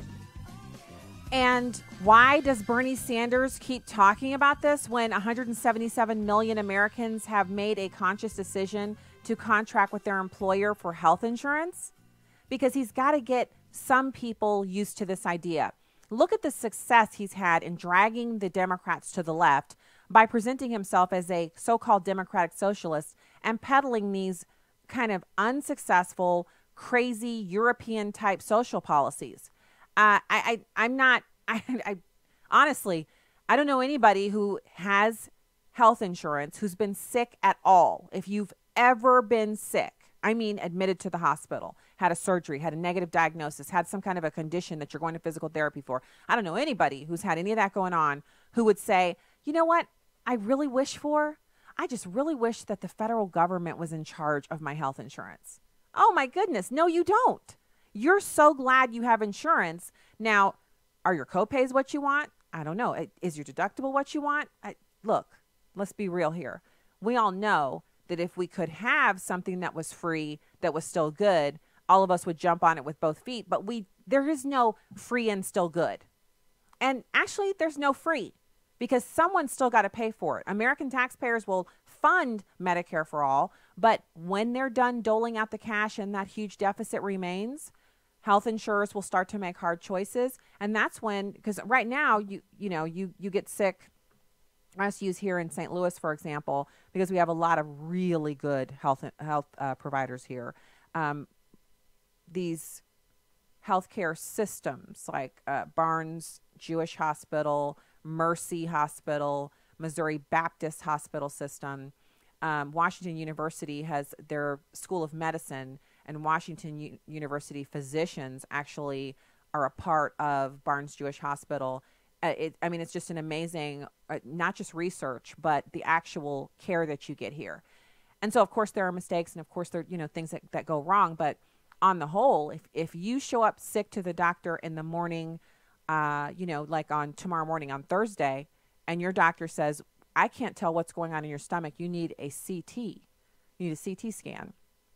You can get that done not just the same day, but before lunch. Almost. There are CT machines in every hospital system, and then they have individual centers where you can go as well. If you need an MRI, if you need what do you need? What test do you need? You can get it done within 24 hours. It is not that way in Canada. In England, it can take up to 9 months to get a CT. If you need a CT because you have something going on in the trunk of your body, in your abdomen, let's say, and you don't get the CT scan for 9 months, you're dead before you hit. You don't last. If you have other symptoms that indicate you need a CT and they don't put you on some antibiotics or something so you can make it through that 9-month wait, you're dead. And that is what I don't understand about liberals who they're so into their feelings and they just want something so badly. They just want to do something. But are you okay with while you're doing something for people to die? Or is that just an acceptable cost of doing business, to make yourself feel good? I mean, feel good all you want to. Have whatever feelings you want. But for goodness sakes, stay out of other Americans' health insurance.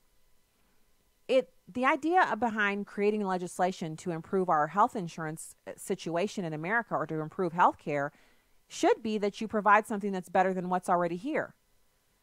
I don't see that happening when super rich people like Mick Jagger. He recently had surgery. He's been living in England for years. He came back to the United States to have his surgery. Why would he do that if single payer was so good? He's rich. He can choose to have surgery anywhere he wants. He could even pay someone in England to do the surgery. Why did he come back to the United States if it's so good, if single payer is so awesome?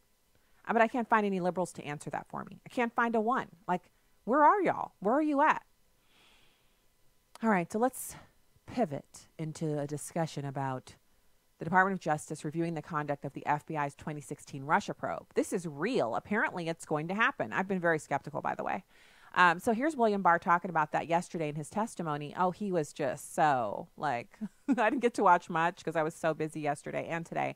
But William Barr, he just does not have time to care about how emotional you might be getting over him being there.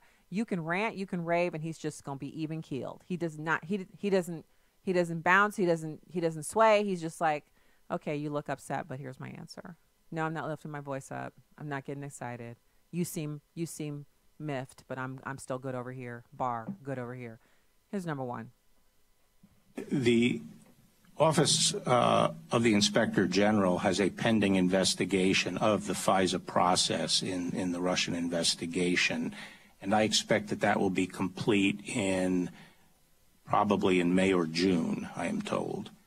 So hopefully we'll have some answers from Inspector General Horowitz on the issue of the FISA warrants. Go ahead. More generally, I am reviewing the conduct of the investigation and trying to get my arms around all the aspects of the counterintelligence investigation that was conducted during the summer of 2016. Okay. So what he's saying here is that, you know, here's a timeline of what I expect to be able to review and look at. We know that, we know that there's some things that have gone on. So we can be cautiously optimistic that with him reviewing this kind of dispassionately, I mean, you hear the way he's talking there. He's not like, yeah, we're looking into it and we're about to, some heads are going to roll. He's not like that. And he's also not like, we're looking into it, and I guarantee you nothing's going to come of it because people need to be protected. You see the different ends of the spectrum that reflects. He's not on either side of that. He is saying we're going to find out more. We're going to continue to look into this, and we expect to be done at this point. Now, he actually was being asked, that line of question was coming from Robert Aderholt, and there is this big issue of whether or not the submissions to the FISA court by the DOJ and FBI were done properly, whether they were lawful. And they were able to gain a Title I surveillance warrant against U.S. person Carter Page, but to what end? Why did they do that? So he's reviewing the conduct of the investigation. He's trying to get his arms around all the aspects of the counterintelligence investigation that was conducted during the summer of 2016 against a U.S. presidential candidate, by the way, which should frighten everyone.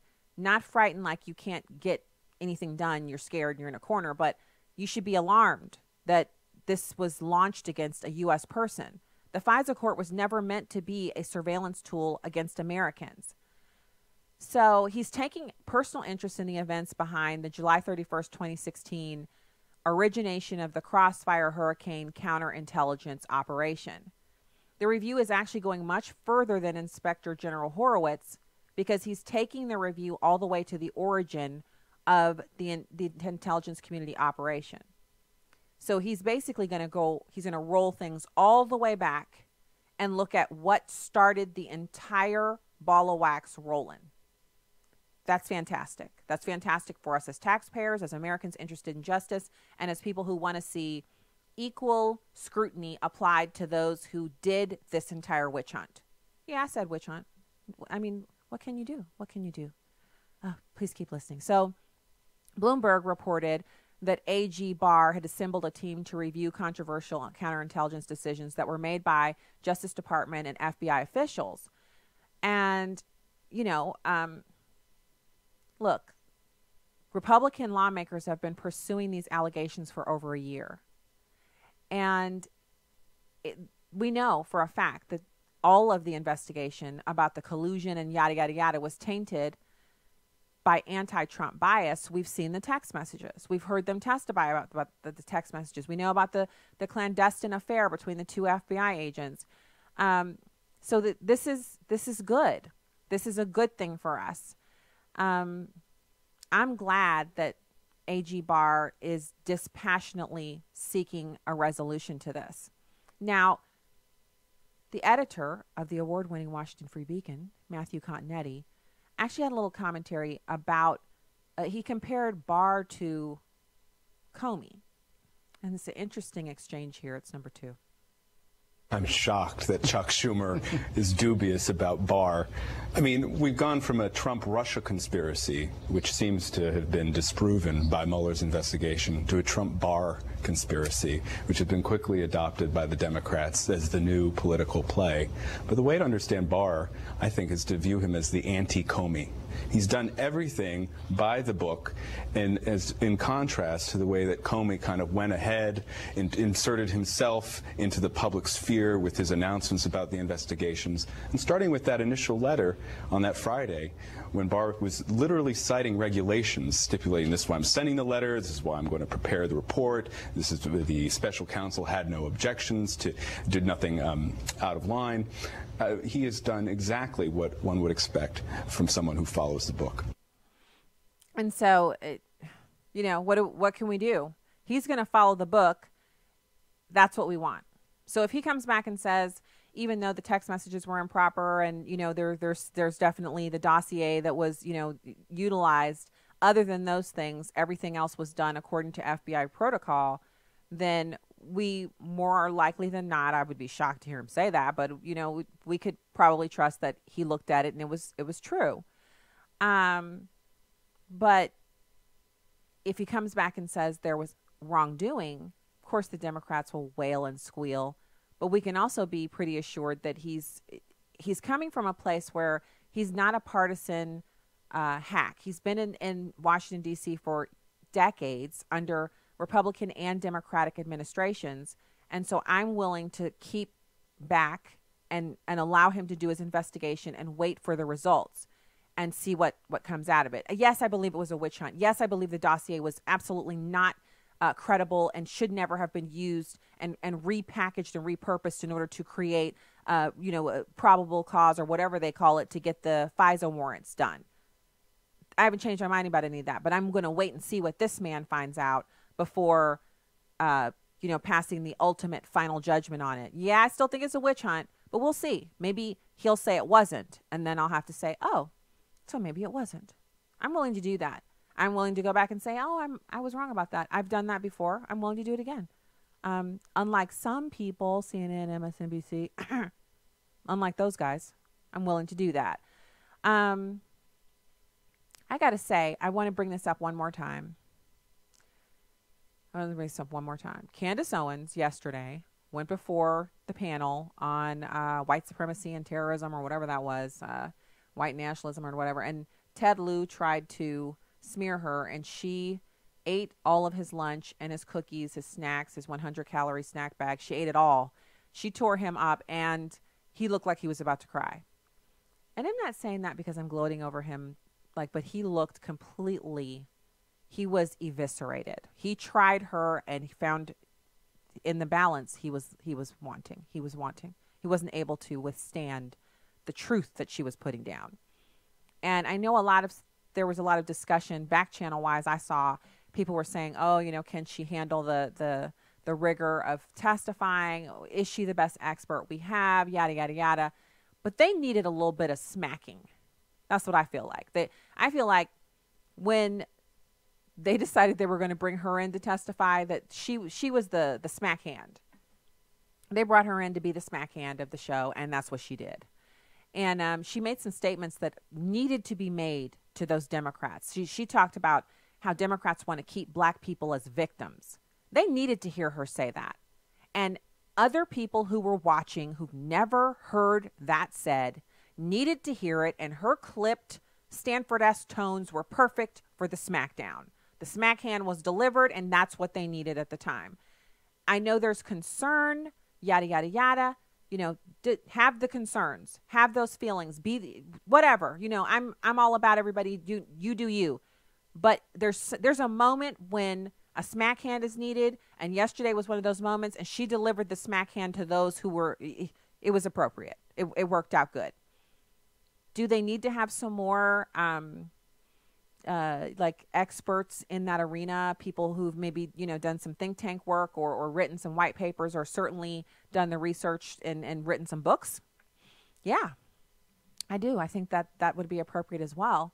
But we know for a fact that Democrats don't listen to facts and statistics and figures.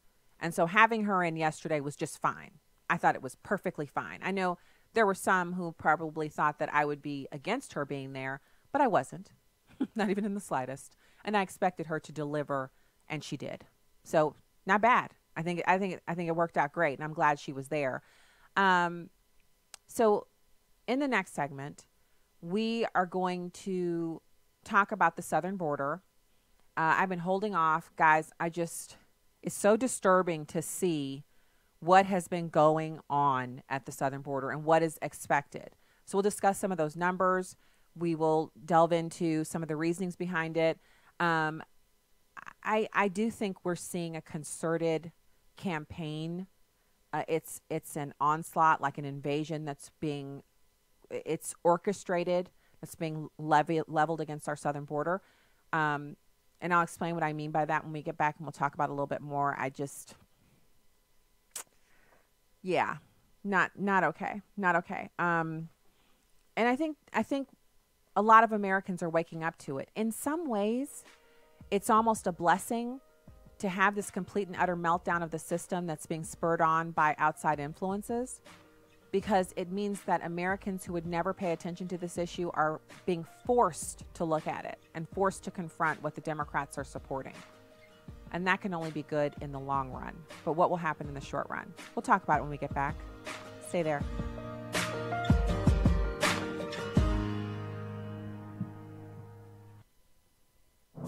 This is Uncommon Moments. Here's former Super Bowl winning NFL coach Tony Dungy and his wife Lauren sharing from their book Uncommon Marriage.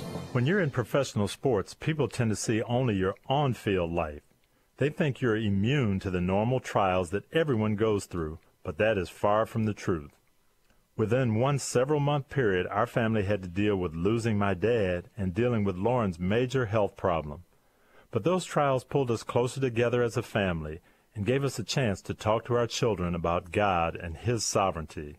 Even when we can't explain why God answers our prayers the way He does, we can't lose faith in Him. It can be tough sometimes, but God will hear you, even when your prayers aren't answered the way you would like. Tony and Lauren Dungy, authors of Uncommon Marriage, learning about lasting love and overcoming life's obstacles together. Discover more at CoachDungy.com. On the first day of the week, very early in the morning, we took the spices that we'd prepared and we went into the tomb. We found the stone rolled away from the tomb.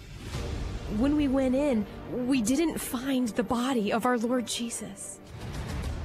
Who took him? Where is he? Who took him? Why do you look for the living among the dead? Where's Jesus? He's not here. He has risen. Jesus was alive. He's alive. Jesus was betrayed, abandoned, mocked, beaten, and then crucified on a cross for sinners like you and me. The Son of God was buried, and after 3 days, He rose from that grave. American Family Radio encourages you to rejoice in the glorious reality that our God is a living God. It's Fox Wheels.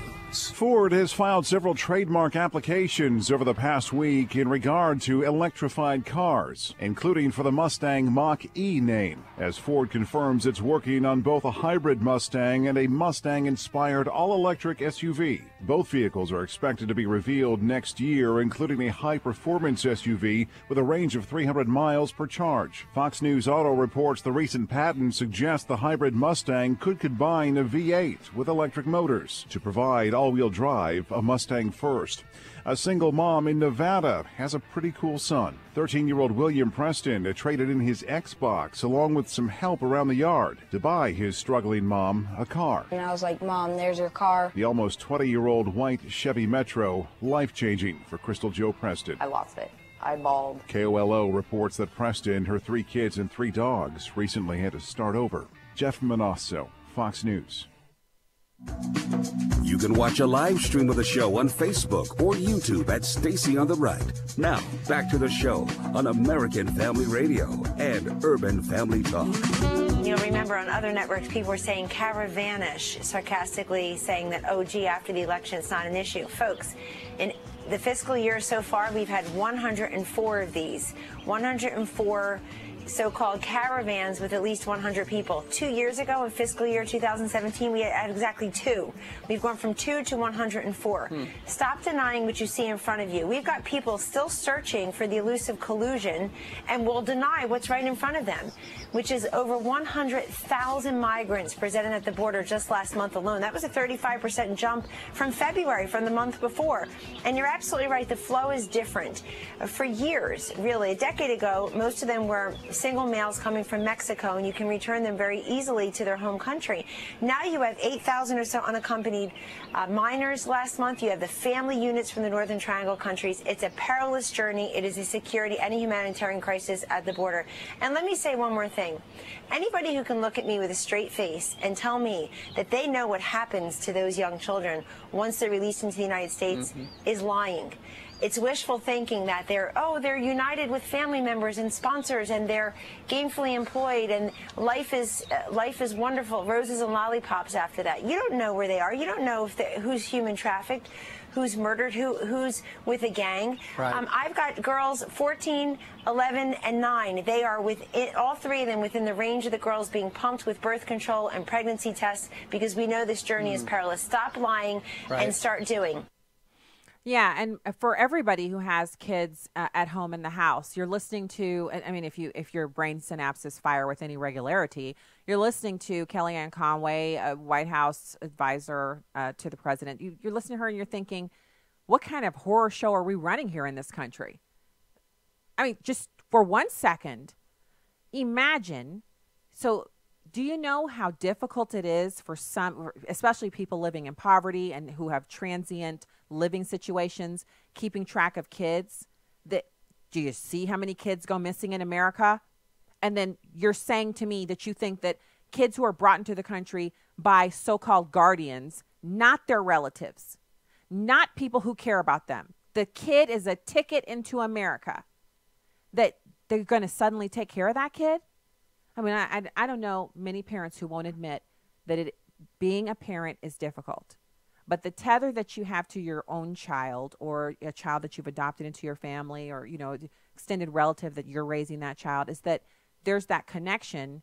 You want the child. The child is connected to you because they've been with you for years, since birth, or since they came into your family through whatever circumstances. And you're responsible for them because there's a whole community of people that know that this child is yours. So if you suddenly show up with no kid, or your kid doesn't show up to school, for more than a couple days in a row, you start showing up to church or showing up to work, and you never have to leave early to pick up your kid or what have you. If your routine suddenly changes and a child is missing, there's a community of people who can vouch for the fact that you earlier this week you had 2 kids, now you have none. Earlier this week you had 1 kid, you have none now. What's going on? Where's the kid? They can call the police and say, we know the child existed. Not only do you have a birth certificate, but they were enrolled at this school, and now she says she doesn't know where the kid is. Okay? So there's that. With a kid brought into the country illegally, there is no community of people who can say, he brought a kid here and they moved in, and now that he doesn't have a kid. We don't even know these people. They're not moving into communities and joining a church and start working, down at the grocery store, and everybody that's there, and you have all this. There's no relationship. All it is just a bunch of people coming into the country illegally and disappearing into the countryside. So imagine the circumstances for a kid who's in that situation. You're in a situation where you're with an adult who doesn't care about you. They used you to get into America. And then once they're in America, the minute you get inconvenient, the minute you're crying too much, you're sick, you're not doing what you're told, they'll sell you to somebody else because they can take that money and do more with it than they can with you. They needed you to get into the country. They don't need you anymore. This is the hellish type of situation that Democrats are supporting in this country. Democrats are actually supporting the trafficking of human beings. And if you even dare try to email me and say, I'm not telling the truth, or that I'm working on behalf of Satan, I'm going to put your email and all of your details on StacyOnTheRight.com. Please know that I'm not kidding about that. I have other hate mail up over there. Why should you be any different? So don't try me. Because there are only 2 choices here. You either support the border being sealed and us having lawful immigration at all points of entry, or you're supporting the human trafficking. Now, I know there are a lot of people who have really taken issue with me over saying that Christians cannot support abortion. I'll add something to that, because if you're already mad, you might as well be as mad as you possibly can get. You also cannot be a Christian, a Bible-believing Christian who has a relationship with Jesus Christ, and support human trafficking. That's just not, those things don't go together. And I know we all have room for discussion and debate and conversation. I'm not debating the hows of the issue. I'm not debating whether or not we should use some surveillance and a wall as a combination 1-2 punch.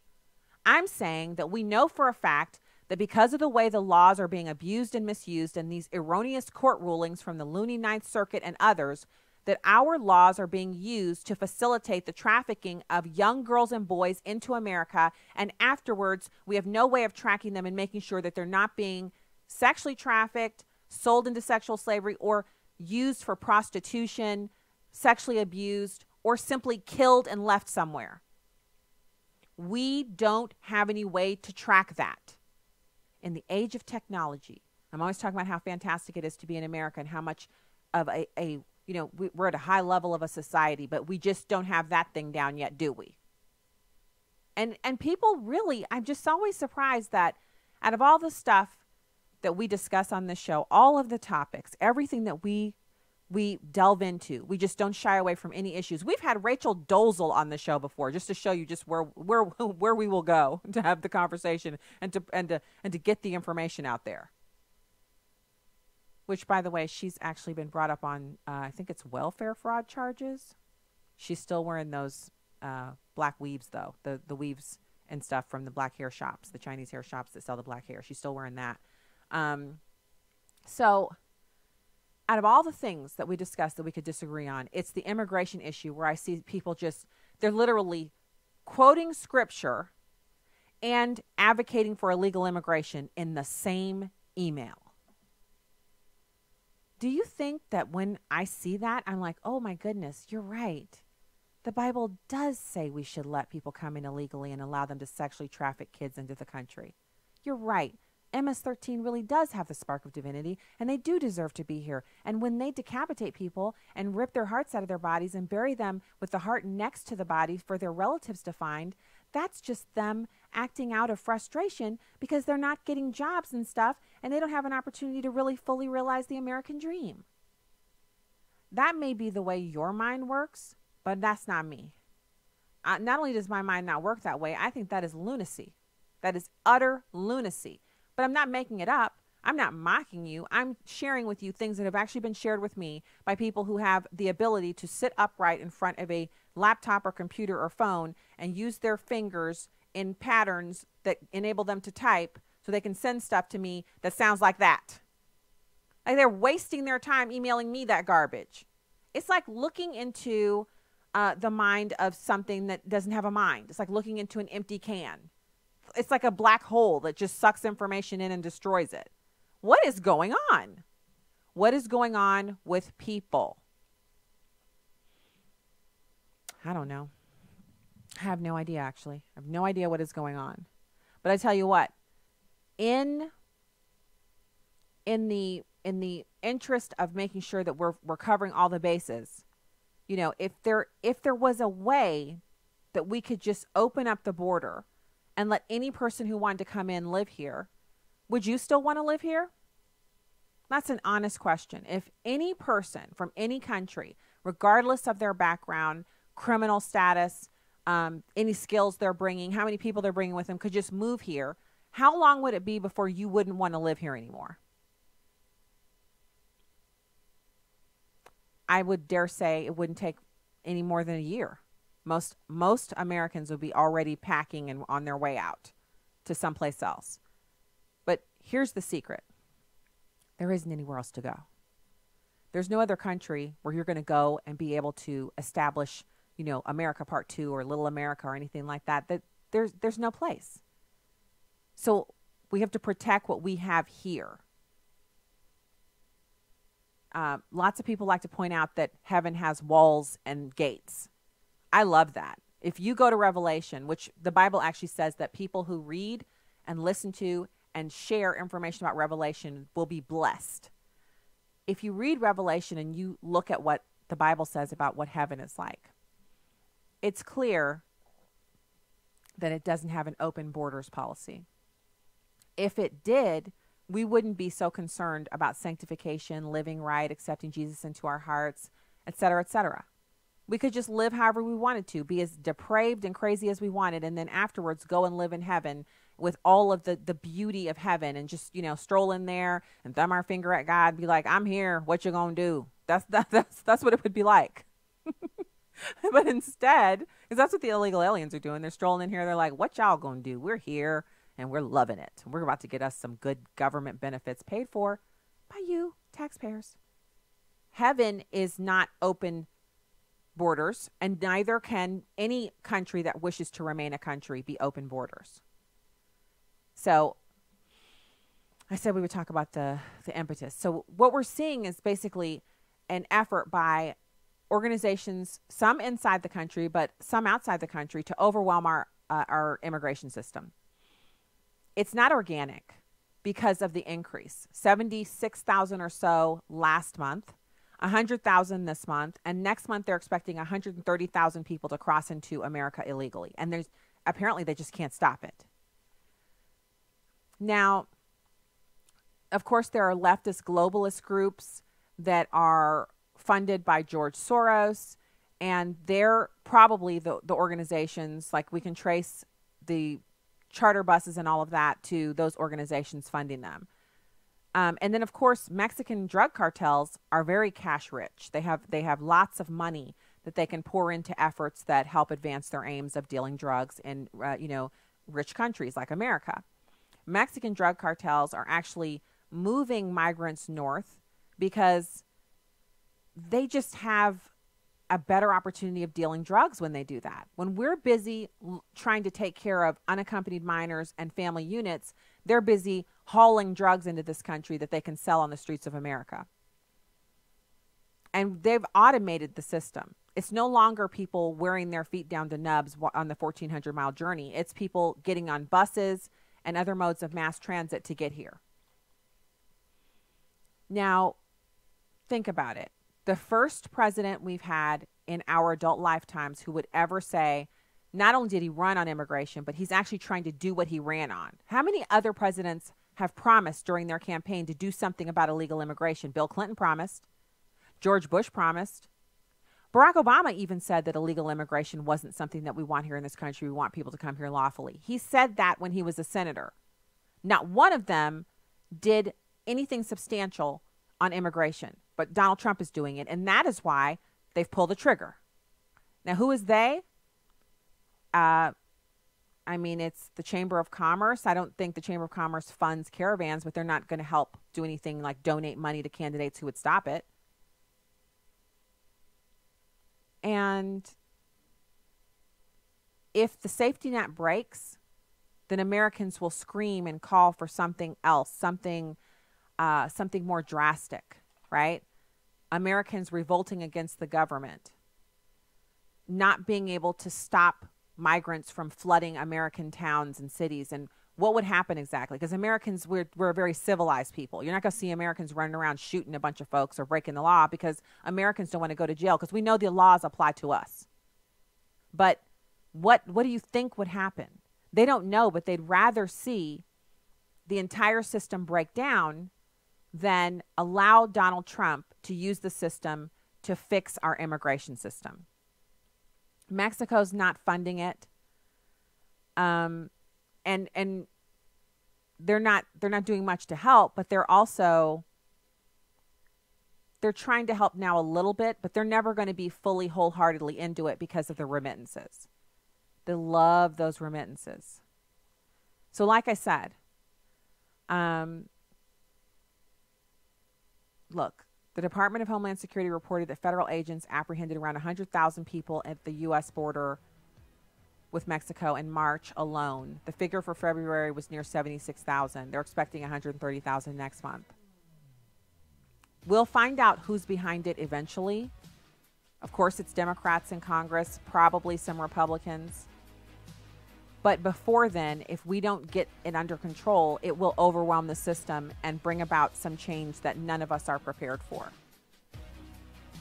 It's an unintended consequence that people are learning about it more, and that's good, but the rest of it's all bad. Let's keep praying about it, everybody. Good evening from the Heartland. God bless you. Back with you tomorrow, Lord willing.